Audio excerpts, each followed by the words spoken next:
Some of you might know from, all the great movies he's written and Kiss Kiss Bang Bang, a film we did together.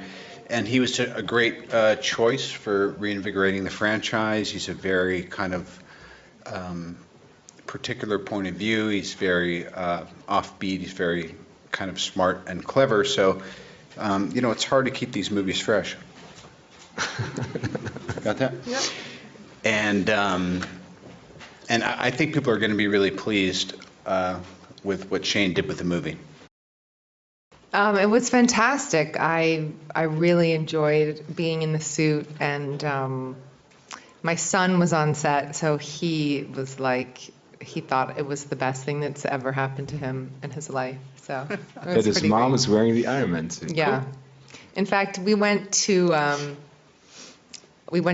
the kids to see a Justin Bieber concert the other day, and he said, he sort of put it together for the first time. He said, "Mom, if we run into Justin Bieber by accident, he might know that you're an Iron Man."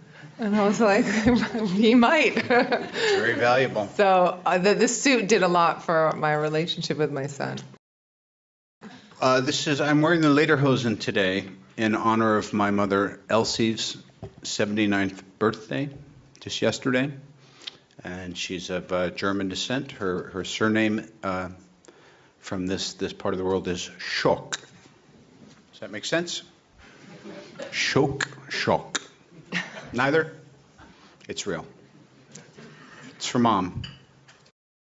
I think it's kind of, for both of us, what Jon Favreau said when the first Iron Man was successful. He said it was because Tony has a relationship, and it's a relationship that, even though it's a genre movie, you could kind of relate to it, and it had some depth. So over the course of the movies, obviously, they haven't broken up. They're getting closer and closer. So as the relationship gets deeper, so sometimes do the issues and the challenges.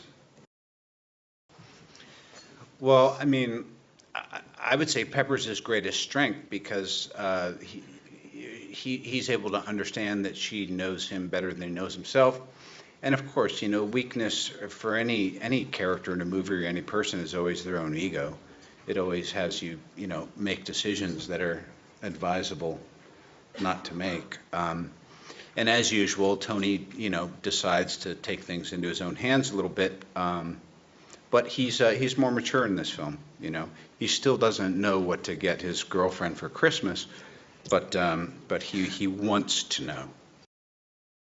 Well, in the first, Pepper's actually had a really interesting journey over the course of the films because she started off very much as Tony's assistant and caretaker, and she's really involved into a woman with real power and responsibility.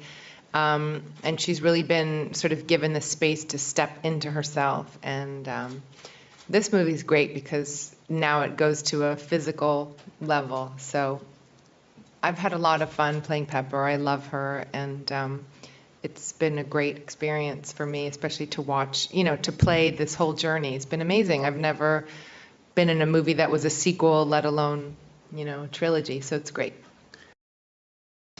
I mean, look, I think there's nothing stupider than when kind of talented people show up and talk about a genre movie like it's some important work. We know that these are popular entertainment, but we think about them in a considerate way. So I remember talking to Pepper because when we were doing Avengers, I was like, I need Pepper in there, and then I tried to explain the plot of Avengers to Gwyneth, and she was like, just stop. I'll never understand this.